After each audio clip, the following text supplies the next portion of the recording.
Bonsoir à toutes, bonsoir à tous. On va commencer en images, si vous le voulez bien. Je vais vous présenter une série de visuels et je vais vous demander de réfléchir aux points communs que vous y trouvez.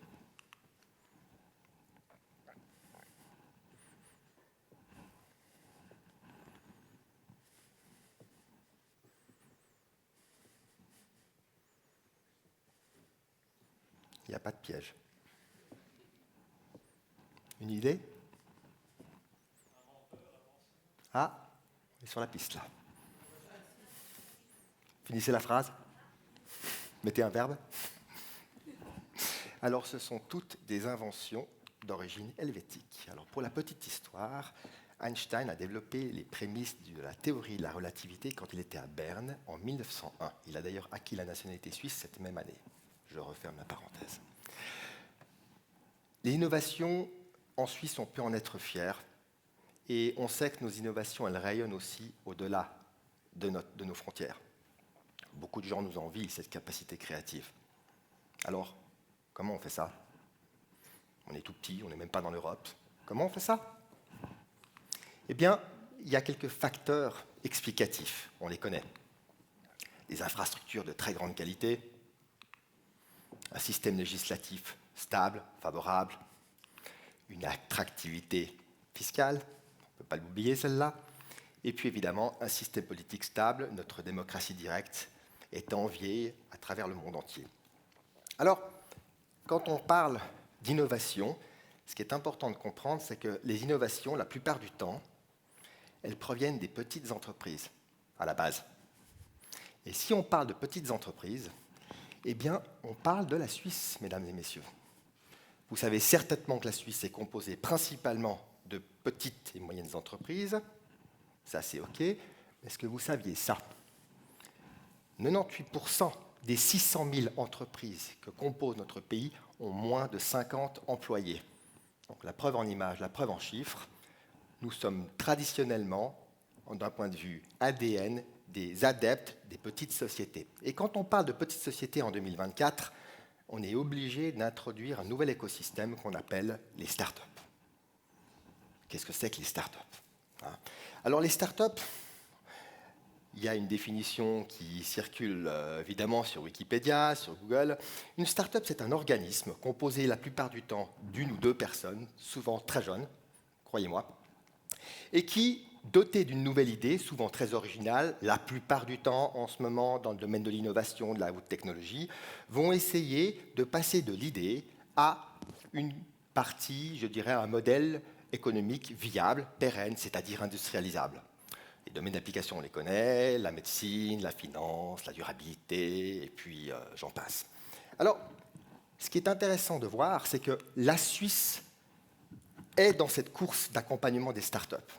Il y a un rapport d'Innovo qui est passé l'année dernière qui montrait que nous sommes au 4e rang en Europe du nombre de startups par million d'habitants. Petite statistique qui passe comme ça entre les couloirs. Nous sommes derrière Londres, Paris et Copenhague, sauf erreur, qui étaient jusqu'à maintenant les 3 villes qui brillaient à l'échelon européen en termes d'accompagnement des startups. Et bien aujourd'hui, en 2024, nous pouvons être fiers en disant que nous jouons dans la cour des grands. Ça, c'est assez important à savoir. Alors, une startup, elle a besoin de quoi pour vivre, pour se développer? Évidemment, de l'argent. C'est le nerf de la guerre. Je ne vais pas revenir là-dessus ce soir, ce n'est pas le but de mon propos. Mais une startup, elle a également besoin de conseils et d'hébergement. Et c'est là que je veux insister ce soir. Quel genre de conseils on parle? Alors, des conseils logistiques. Une start-up, il lui faut des bureaux pour travailler, il lui faut du matériel informatique.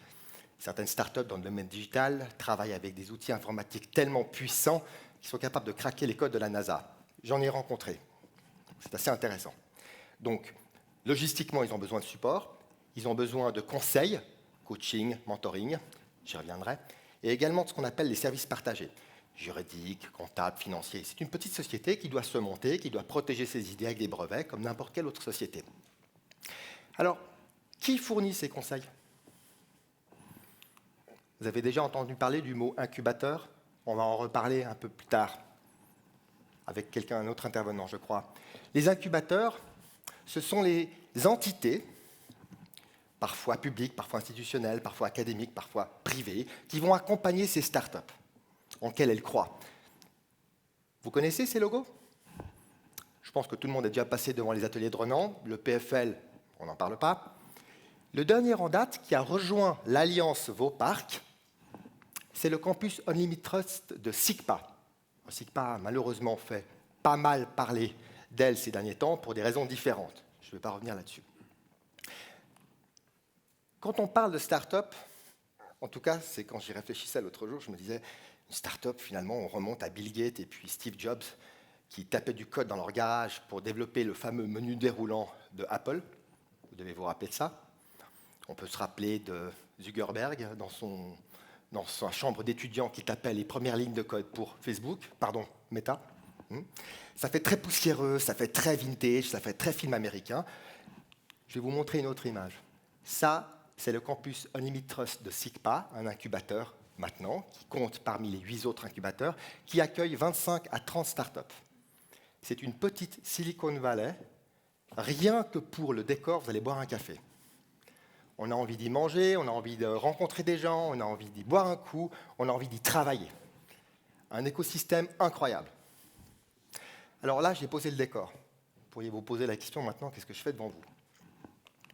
Alors moi, je travaille dans un cabinet, qui a des bureaux en Romandie, qui s'appelle Futura 21, et qui prodigue des services, des prestations de ressources humaines à destination du secteur privé et du secteur public. Alors, dans le cas du secteur public, nous avons un programme de formation à destination des cadres en transition de carrière. Entendez par là au chômage.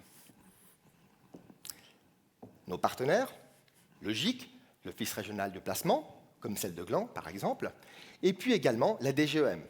Alors, pour les non-initiés, Direction générale de l'emploi et du marché du travail. Donc, nous travaillons effectivement avec ces partenaires et dans le cadre de ces programmes, nous accompagnons ces cadres pendant une période 3, 4 mois, parfois un peu plus, pour les rapprocher le plus possible d'une nouvelle signature de contrat.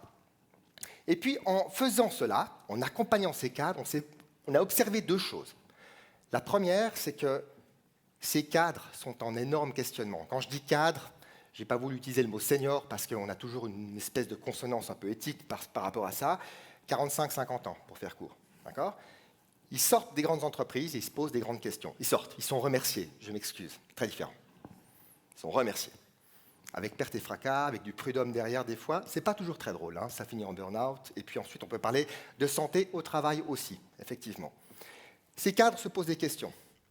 Je suis vieux, il y a des jeunes qui poussent derrière, je ne suis pas flexible, je coûte trop cher. Et puis ensuite, il y a les questions plus personnelles. Je n'ai pas vu mes gosses pendant des années. J'aimerais planter des tomates dans mon jardin. Je peux réduire la voilure.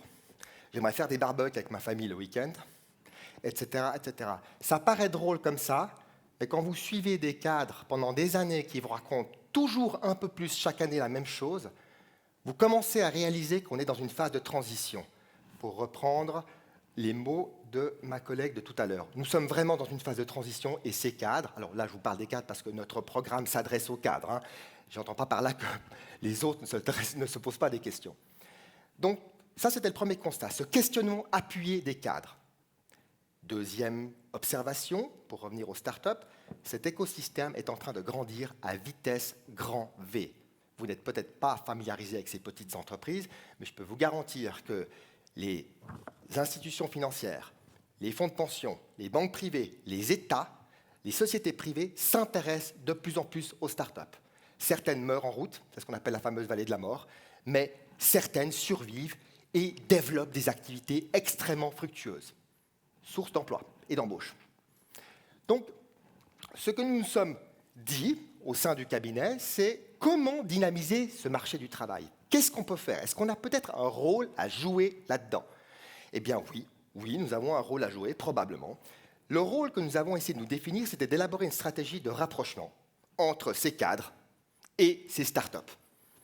Un but qui est triple, stimuler intellectuellement ces cadres pendant leur transition de carrière, hein, parce que le moral, je peux vous dire, qu'il descend un petit peu. Je pense que dans la salle, il y a au moins tout le monde qui est passé une fois par la case chômage. Si ce n'est pas le cas, vous verrez, c'est assez sympa. Je suis passé 3 fois, je ne suis pas mort hein, non plus. Mais donc, stimuler intellectuellement ces cadres, leur permettre de partager leur expérience et leur expertise avec ces startups en devenir, Et peut-être, le cas échéant, de rejoindre ces startups. Ah, là, ça commence à devenir intéressant. Là, on commence à boucler la boucle. Donc, une vision, une stratégie, c'est sympa. Après, il faut passer à l'action. Donc, en termes d'action, on a développé 4 produits. Je vais être assez rapide. Ne t'inquiète pas, Johanna. Le premier produit s'appelle Brainstorming Lab. Ça paraît vachement américanisé. Il n'y a rien de tout ça. Il s'agit d'un truc très simple. Nous faisons venir nos cadres au bureau. Là, c'est le bureau de Lausanne. Nous invitons une start-up qui vient pitcher, c'est-à-dire expliquer son modèle d'affaires. Et puis, nos cerveaux à disposition, c'était un peu pour rire qu'on les a appelés comme ça, nos cerveaux à disposition vont écouter activement, critiquer constructivement et essayer de faire évoluer cette start-up vers une nouvelle phase. Win-win, stimulation intellectuelle d'un côté, réponse probante de l'autre. La semaine dernière, nous avons eu 2 dames qui ont développé un modèle d'affaires très intéressant, du coaching en ligne, 7 jours sur 7 pour du rééquilibrage alimentaire. Et ça marche. Je connais des gens dans la salle qui sont passés par le programme. Je ne le vois pas, mais je peux vous dire que ça marche. Donc, exercice réussi, les 2 dames sont reparties sous le bras avec un rapport de visite, excusez-moi, sur l'ensemble des propositions pour faire évoluer le modèle. Segmentation client, tarification, etc. Deuxième produit. Nous l'avons appelé les sessions stratégiques. Alors, on est un peu anglicisé, on s'excuse, mais c'est vrai qu'il y a des sessions où tout se passe en anglais. Quand vous êtes dans l'écosystème des startups, vous avez parfois des gens qui ne parlent pas un mot de français. Donc, c'est important de pouvoir aussi parler un petit peu l'anglais. Session stratégique, là, c'est plus simple. Pas plus simple, mais c'est un peu migrant. On bouge un peu, on prend nos cadres, on les bouge, et on les amène cette fois-ci, sur les images que vous voyez là, on les amène au campus Unlimited Trust de SIGPA, l'un des incubateurs du canton de Vaud, d'accord ? Et puis, on leur fait rencontrer des startups. Alors, pour des raisons organisationnelles, on divise nos cadres par groupe de startups en fonction de leur degré de curiosité, de compréhension par rapport aux produits proposés. Et pendant 1h30, 2 heures, brainstorming. Brainstorming organisé, modéré et logistiquement, concrètement, ça fonctionne. Alors, de quoi parle-t-il ? D'algorithmes ? De Python ou de JavaScript ? Non, évidemment que non. Ça, les codeurs, ils savent faire. Non, ils vont parler d'autre chose. Ils vont parler de stratégie de marché, ils vont parler de levée de fonds, ils vont parler de risques, ils vont parler de business plan. Bref, ils vont parler de choses qui vont permettre à la start-up de bouger vers la réussite. D'accord ? Exercice réussi, puisque nous avons eu 40 cadres qui se sont inscrits. Ça s'est déroulé la semaine dernière. Nous avons doublé l'audience par rapport à la première version qui s'est déroulée il y a 3 mois. Le produit séduit, le produit intéresse. Le produit suscite de la curiosité.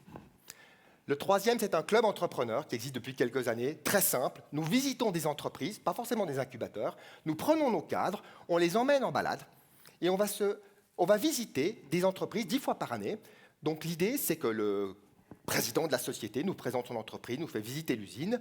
Petit échange de réseautage, cocktail dînatoire. Comme vous le savez peut-être, quand on a à peu près 50 ans, pour retrouver du travail, un réseautage de qualité, de networking, comme on dit en anglais, c'est 60% de chances de plus de retrouver un travail. C'est au sein de ce club que nous arrivons à développer cette synergie. Et le troisième produit, quatrième, pardon, je ne sais plus compter, c'est en phase de gestation, ce n'est pas un joli terme, je suis désolé. On discute, négocie en ce moment avec la DGEM, donc nos autorités cantonales, en ce moment même, et avec Innovo, pour un programme d'immersion qui irait au-delà de ces sessions stratégiques. L'idée, c'est de mettre nos cadres en communication avec l'écosystème complet de ces incubateurs, qui sont au nombre de 9 dans la région vaudoise, pour qu'ils puissent assister non seulement à des sessions stratégiques, mais également à des ateliers, des workshops, des conférences, bref, tout ce qui peut se dérouler dans cet écosystème de start-up. Objectif, c'est toujours le même, stimulation, accompagnement et possibilité de rejoindre. Donc, au final, avec ces 4 produits, vous l'avez compris, c'est des produits qui sont à différents niveaux de maturité. Eh bien, nous opérons un peu comme des... Je me suis posé la question ce matin, comment on pouvait se considérer. Je me suis dit qu'on était des facilitateurs qui essayaient de relier 2 rives, 2 écosystèmes humains, à la base différents, mais en fait fondamentalement complémentaires. Je vous remercie beaucoup de m'avoir écouté. Je vous souhaite une bonne soirée. Merci beaucoup. Pas tout de suite une bonne soirée. 2 questions rapides. Je vous en pose une. Piège. Quel est le savoir-faire qui s'est perdu entre les générations qu'un cadre plus expérimenté peut aujourd'hui transmettre à un jeune qui se lance dans une start-up? La patience? Très bien, réponse rapide. Comme ça, on gagne du temps. Une question pour... Non, mais je suis très sérieux quand je dis ça. Hein. Oui, je suis sûr. Ouais. Oui. Une question rapide. Génial, on vous amène le micro. Merci beaucoup pour cette présentation très inspirante. Je vous en prie. Je suis directeur d'une jeune start-up, donc ça m'intéresse particulièrement. On est déjà passé dans le monde de la... pardon, on est déjà passé par la vallée de la mort, donc ça commence à devenir intéressant d'échanger.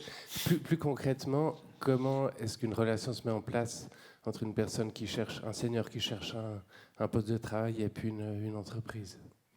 Une entreprise start-up ou une entreprise au sens général? Une start-up, tout à fait. D'accord, ouais, ok. Alors, tout ce que je vous ai raconté ne fait pas moi un spécialiste, mais c'est vrai qu'avec mon collègue M. Romain Buob, directeur de Lausanne, nous évoluons dans cet écosystème depuis 3-4 ans maintenant, donc on commence à avoir certaines habitudes. Et en même temps, on coach, mentor des gens qui viennent des grosses entreprises. On s'aperçoit que ces deux univers sont très opposés. Un cadre qui travaille chez Nestlé ou chez Unilever, il saura ce que c'est que la start-up par définition. Il a vu des films, etc. Mais l'univers de la start-up, qui travaille en holacratie, qui travaille avec une souplesse, 7 jours sur 7, avec parfois pas grand-chose à manger 5 jours sur 7, en tout cas dans les 2 premières années. C'est un univers complètement différent. Et donc je pense que le travail qu'on essaye de faire ici, il est de les rapprocher en travaillant sur une sensibilisation. Mais le cadre qui arrive et qui voit 2 geeks dans un garage avec des shorts troués et qui se dit « mais je ne vais jamais pouvoir prendre un salaire décent avec des gars comme ça », c'est pas comme ça qu'il faut l'amener.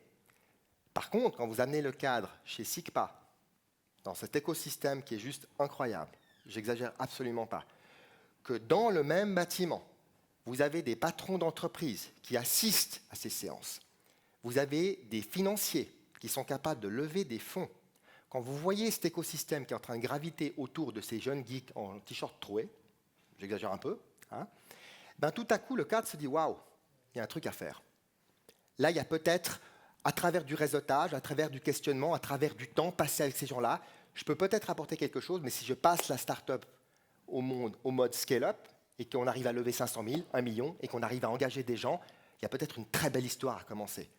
Et cet esprit entrepreneurial, soit vous l'avez dès votre plus jeune âge, quand vous avez 14-15 ans, soit vous l'avez après une vingtaine d'années d'expérience dans les grosses entreprises. C'est très difficile d'être entre les deux, à mon avis.